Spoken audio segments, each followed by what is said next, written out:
వ్యాప్తంగా వైఎస్ఆర్ కాంగ్రెస్ పార్టీ అధ్యక్షులు మాజీ ముఖ్యమంత్రి వర్యులు శ్రీ వైఎస్ జగన్మోహన్ రెడ్డి గారి ఆదేశాల మేరకు ఈరోజు మనం చూస్తే ఎవరైతే ప్రతిభ కలిగినటువంటి విద్యార్థులు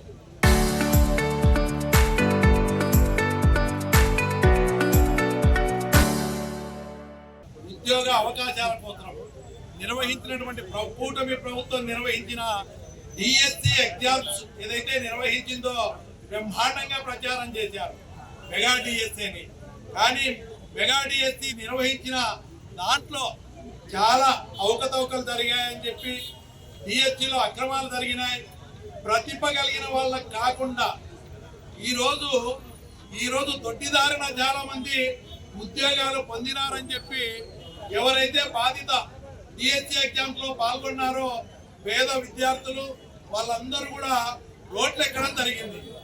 అయ్యా, ప్రతిభ కలిగిన విద్యార్థులకు కాకుండా ఒక్కొక్క పోస్టు 15 నుంచి 20 లక్షలకు అమ్ముకునే కార్యక్రమం జరిగిందని చెప్పి వాళ్ళందరూ కూడా ఆరోపణలు చేయడం జరిగింది.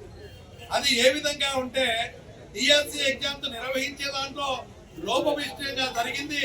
అదేవిధంగా ఎగ్జామ్స్ ప్రిపరేషన్ క్వశ్చన్ పేపర్ తయారు చేసే విధానంలో కానీ దాంట్లో పాల్గొన్నటువంటి అవుట్ సోర్సింగ్ ఎంప్లాయ్ ఎవరైతే ఉన్నారో ఎగ్జామ్ లో పాల్గొని రాత్రి టాపర్ గా రావడం కానీ ఇలాంటి అవకతవకలు జరిగినాయి.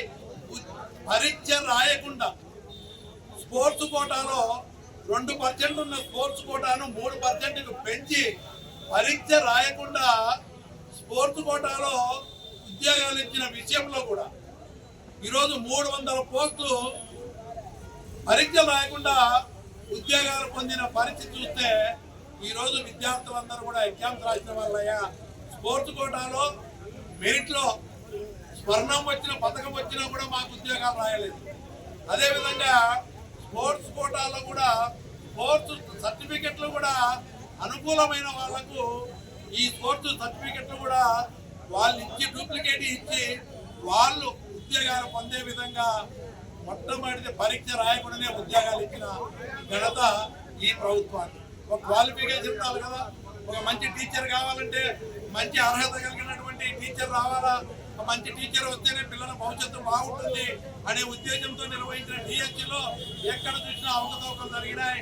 దీంట్లో భాగంగానే పిల్లలందరూ కూడా ఈ జరిగిన అక్రమాలు బయటికి రావాలంటే దీనికి బాధ్యత వహిస్తూ గౌరవ మంత్రి లోకేష్ గారు ఎవరైతే ఉన్నారో విద్యాశాఖకు ఆయన రాజీనామా చేయాల మొట్టమొదటగా అని చెప్పి దీన్ని సిబిఐ ఎంక్వైరీ చేయాలని చెప్పి వీళ్ళందరూ కూడా నిరుద్యోగ యువత డిఎస్సిలో పాల్గొంటున్నటువంటి వాళ్ళందరూ కూడా డిమాండ్ చేస్తా ఉన్నా కూడా ప్రభుత్వం స్పందించకుండా విచారణ చేయకుండా మొండిగా ఉన్న సందర్భంగా ఈరోజు జగన్మోహన్ రెడ్డి గారు పిలిపించారు. పేద విద్యార్థులు నిరుద్యోగ యువత తరఫున డిఎస్సిలో పాల్గొన్న వాళ్ళకి అండగా ఉంటూ ఈరోజు లోకేష్ గారు రాజీనామా చేసి బాధ్యత వహిస్తూ అదేవిధంగా సిబిఐ ఎంక్వైరీకి రాష్ట్ర ప్రభుత్వం వేయాలని చెప్పి డిమాండ్ చేసి అర్హులైన వాళ్లకు స్పోర్ట్స్ కోటాలో కానీ అన్నింటిలో కూడా ప్రతిభ కలిగిన వాళ్ళకే ఉద్యోగ అవకాశాలు అందే విధంగా చర్యలు తీసుకోవాలని డిమాండ్ చేస్తూ ఈ దీక్షలు చేస్తూ ఈరోజు రాష్ట్ర ప్రభుత్వం అధికారంలోకి వచ్చిన తర్వాత 2 ఏళ్లలోనే 3,76,000 కోట్ల అప్పులు చేసింది. కానీ ఈరోజు ఏ సూపర్ 6 లో ఏ పథకం అమలు చేయట్లేదు. ఈరోజు చూస్తే ఫీజు రీయింబర్స్మెంట్ కింద 6,300 కోట్లు బకాయిలు కాలేజీలకు చెల్లించాల్సిన పిల్లలకు చెల్లించాల్సినటువంటి బకాయిలు అంటే ఉన్నాయి.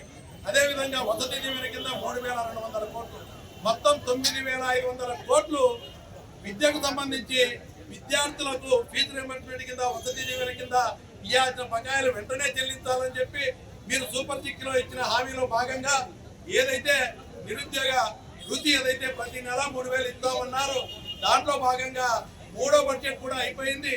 మీరు ఈ నిరుద్యోగ వృత్తి ఏదైతే ఉందో ప్రతి నెల ప్రతి విద్యార్థికి 3,000 రూపాయలు చొప్పున సంవత్సరానికి 36,000 3 బడ్జెట్లు అయినాయి. కాబట్టి 1,08,000 నిరుద్యోగ యువతకు ఒక్కొక్కరికి ఇవ్వాల్సిన బకాయిలు కూడా వెంటనే చెల్లించాలని చెప్పి ఈ రోజు ప్రభుత్వాన్ని డిమాండ్ చేస్తూ పార్టీ నాయకుని ఆదేశానుసారం ఈ రిలే నిరాహార దీక్షలు చేపట్టడం జరుగుతూ ఉంది.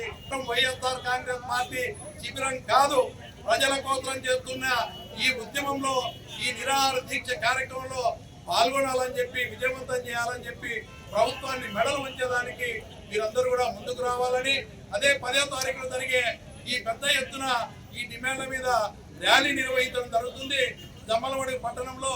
దాంట్లో కూడా 6 మండలాలకు సంబంధించినటువంటి నాయకులు, కార్యకర్తలు, విద్యార్థులు, నిరుద్యోగ యువత ప్రతి ఒక్కరు కూడా పాల్గొని విజయవంతం చేయాలని చెప్పి మిమ్మల్ని మనస్ఫూర్తిగా కోరుతాం.